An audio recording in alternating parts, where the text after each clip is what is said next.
আজ আমরা আলোচনা করব প্রেমে বাধা কেন আসে এবং কি তার সমাধান। আমরা জানি প্রেমের সম্পর্কে বাধা আসলে মানসিকভাবে কতটা কষ্ট আমাদের হয়। জ্যোতিষশাস্ত্র অনুসারে আমাদের জীবনের বাকি সমস্ত বিষয়ের মতো প্রেমের সম্পর্কের গতিপথ গ্রহ নক্ষত্রের অবস্থানের উপর অনেকটাই নির্ভর করে। জন্মছকে থাকা কিছু গ্রহ বা ভাবের অশুভ প্রভাবের কারণে প্রেমে বারবার বাধা, ভুল বোঝাবুঝি বা বিচ্ছেদ দেখা দেয়। জ্যোতিষশাস্ত্রে জন্মছকের পঞ্চম ঘরটিকে প্রেম, ভালোবাসা ও অনুভূতির স্থান হিসেবে ধরা হয়। যদি এই ঘরে রাহু, কেতু বা শনির মতো কোনো পাপ গ্রহ অবস্থান করে অথবা পঞ্চম ভাবের অধিপতি দুর্বল বা নিচস্থ হয়, তাহলে প্রেমে বারবার বাধা আসে। শুক্র হল প্রেম, আকর্ষণ, সৌন্দর্য এবং দাম্পত্য সুখের কারণ গ্রহ। কোষ্ঠীতে যদি শুক্র গ্রহ দুর্বল, অস্তমিত বা পাপ গ্রহ দ্বারা পীড়িত হয়ে থাকে, তাহলে সম্পর্কে আকর্ষণ কমে যায় এবং অকারণে দূরত্ব ও বিচ্ছেদ তৈরি হয়। পঞ্চম বা সপ্তম ঘরে রাহু বা কেতুর দৃষ্টি থাকলে সম্পর্কে বিভ্রান্তি, সন্দেহ এগুলো তৈরি হয়, যার থেকে প্রায়ই সম্পর্কে তৃতীয় ব্যক্তির প্রবেশ ঘটে এবং সম্পর্ক ভেঙে যাওয়ার সম্ভাবনা তৈরি হয়। মঙ্গল আমাদের রাগ, জেদ, তেজ এবং শক্তির কারক। জন্মছকে মঙ্গল দোষ থাকলে সম্পর্কে ইগো, রাগারাগি এবং অহংকার প্রবেশ করে সংঘাত দেখা দেয় এবং সম্পর্ক খুব তাড়াতাড়ি ভেঙে পড়ে। শনি হচ্ছে কর্মফল ও বিলম্বের গ্রহ।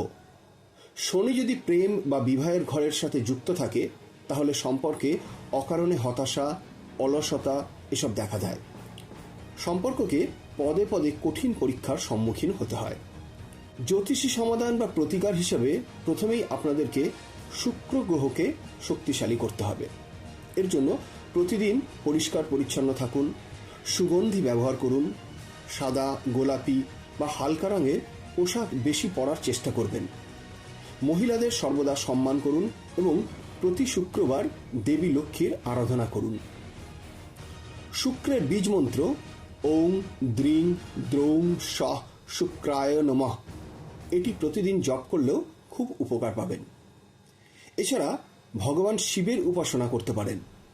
রাহু, কেতু বা শনির কারণে প্রেমের জটিলতা সৃষ্টি হলে মহাদেবের পূজা সবচেয়ে বেশি ফলদায়ক। নিয়মিত, বিশেষ করে সোমবার, শিবলিঙ্গে জল, বেলপাতা এবং কাঁচা দুধ অর্পণ করুন। ওং নমঃ শিবায় মন্ত্র জপ করলে মনের অস্থিরতা কমবে এবং সম্পর্কের মধ্যে নেতিবাচক প্রভাব কম হবে।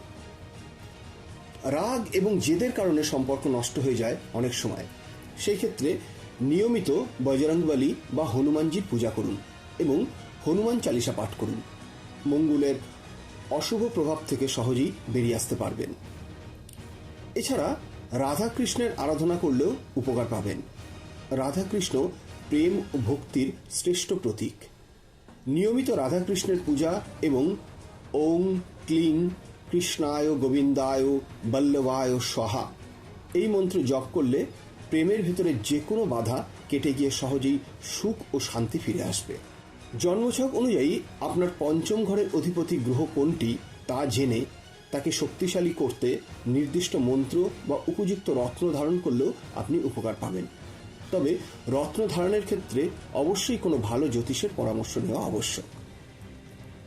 এর পরের ভিডিওতে আমরা রাশি ধরে ধরে বিশ্লেষণ করব কোন রাশির প্রেমের ক্ষেত্রে কি ধরনের বাধা আসতে পারে এবং সেগুলো সমাধানের উপায় বা কী।